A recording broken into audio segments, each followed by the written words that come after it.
그래서 부처님 가르침이 이런 겁니다.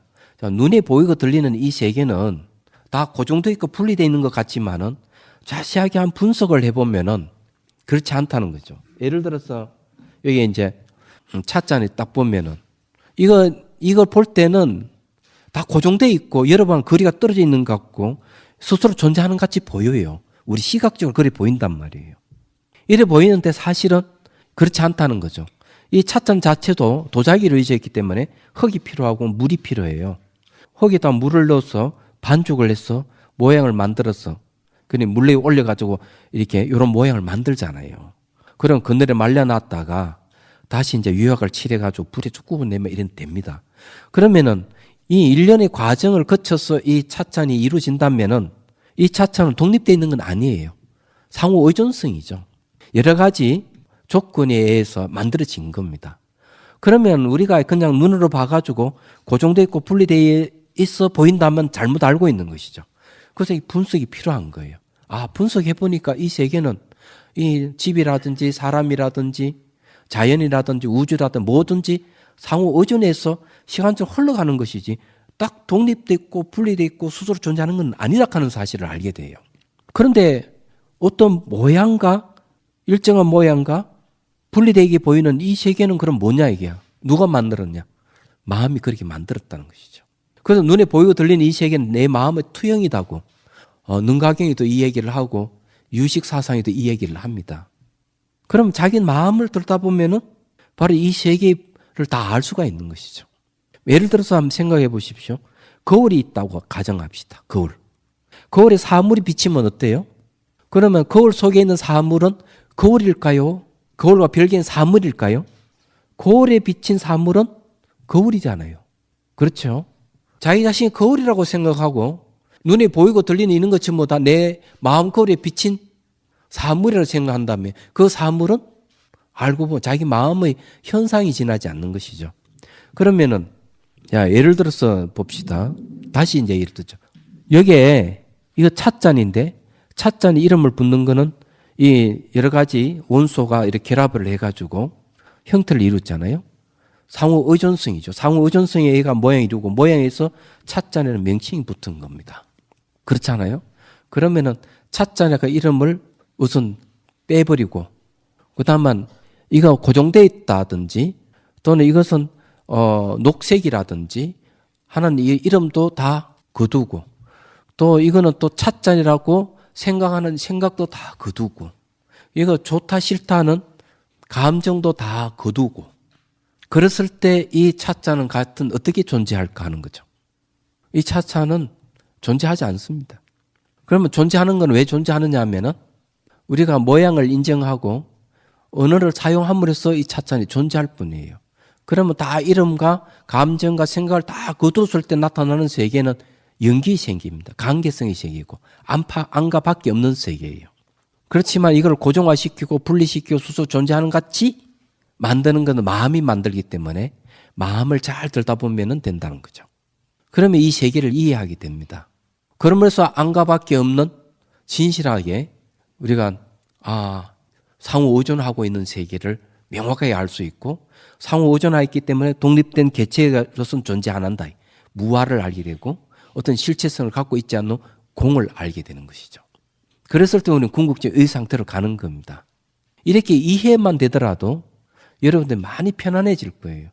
왜 그런가 하면은 이 탐욕이라든지 성냄은 왜 일어나는가 하면은 내 밖에 따로 어떤 실체로서 존재한다는 믿음에서 시작되는 거예요. 이건 내 밖에 존재한다. 이렇게 했을 때 이게 아름답다고 뜨면 소유하려는 마음이 생길 것이고 이거 아주 보기 싫다면은 성냄의 표현이에요. 그러니까 탐욕과 성냄은 되게 스스로 존재하는 같이 실체성이 있는 같이 그렇게 믿는 마음에서 탐욕과 성냄이 일어나는 거죠. 그럼 그런 믿음은 뭐라고 하는가 하면은 무지라 그럽니다. 그걸 문명이라 그래요. 알고 보면 그렇게 돼 있어요. 그런데 이런 걸 없애기 위해서 우선 법문을 듣고 법을 사유하고 뭘 해야 되느냐? 수행을 하는 거죠. 그래서 우리는 무지에서 벗어나면은 탐욕과 성냄에서 벗어나는 겁니다. 이게 상호 의존하고 있는 거고 시간적으로 흘러간다면은 자세히 관찰해 보면 이거 알 수가 있어요. 이거 던지면 깨지잖아요. 그런데 이렇게 얘기도 여러분 별로 이것이 딱 와닿지 않을 겁니다. 그럼 이렇게 한번 해보죠. 이게 여러분 보기에 어때요? 좋습니까?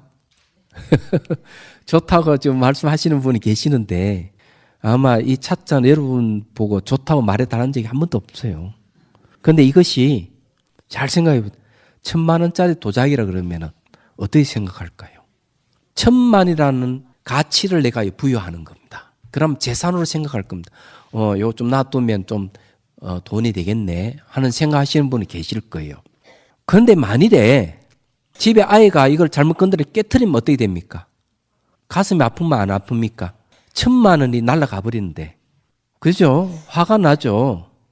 그런데 뭐 자기 자식이니까 그냥 얼굴 보면 야단을 치겠죠. 꿀밤 한 대를 주든지. 그게 뭔가 하면은 뭐가 잘못됐느냐. 1,000만 원이라는 가치를 부여함으로 해서 이 사물을 오염시킨 겁니다. 본인이. 그래서 오염된 사물의 본성은 괴로움이다. 이렇게 얘기합니다.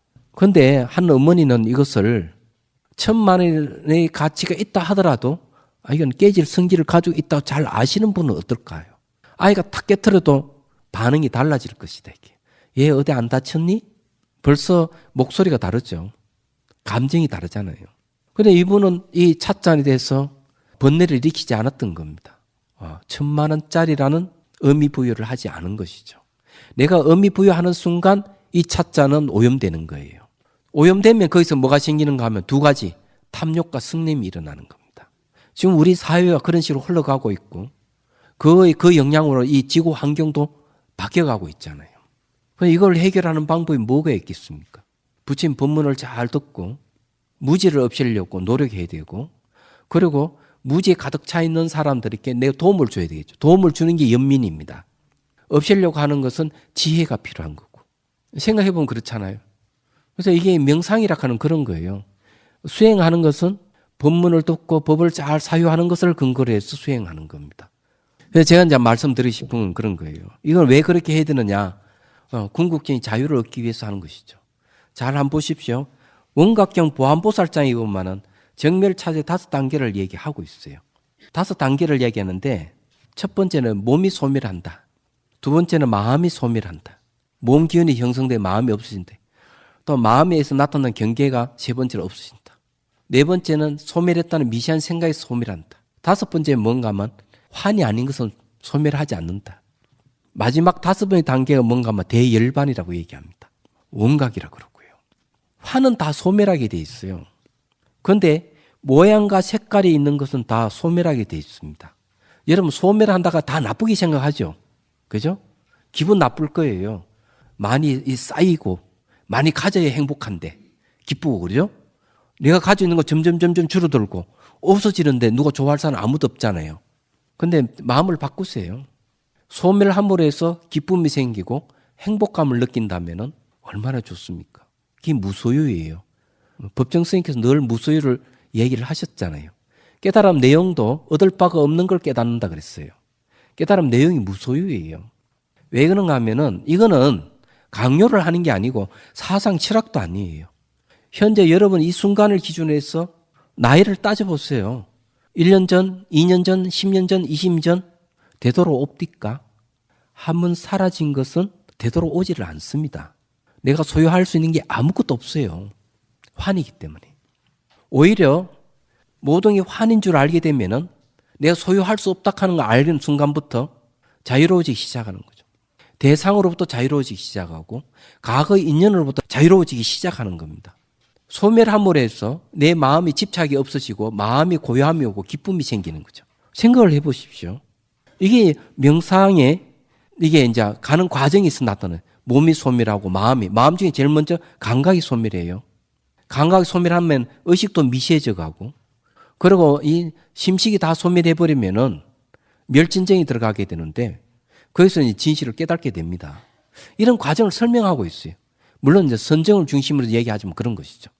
그래서 어렵게 생각하지 마시고 생긴 것은 사라지고 형성되면 무너지는데 그놈 다시 되돌아오지 않는다는 걸 빨리 아는 게 중요해요. 오히려 내가 쌓여있는 것 많이 가짐으로 해서 오는 고통보다는 많이 가지면 왜 고통이 오는가 하면 많이 가진 것이 가만히 있지 않고 자꾸 소비돼서 없어지니까요. 소멸이 없어지니까 고통스러운 거죠. 그래서 무상은 괴롭다고 부처님께서 말씀하신 이유가 여기 있는 겁니다. 근데 애초 처음부터 소유할 수 있는 게 아무것도 없다는 것을 아는 게 중요하죠. 그러면 내가 사라짐으로써 기쁨이 생기는데 생기는 것은 어때요? 그것이 원인과 조건에 생기더라도 내재하는 어떤 자아나 실체가 없다 하는 명확하게 알 수가 있죠. 생기도 거기에 대해서 기뻐하거나 괴로워할 게 없다 하는 걸 알게 되면 마음의 평정을 가질 수가 있어요.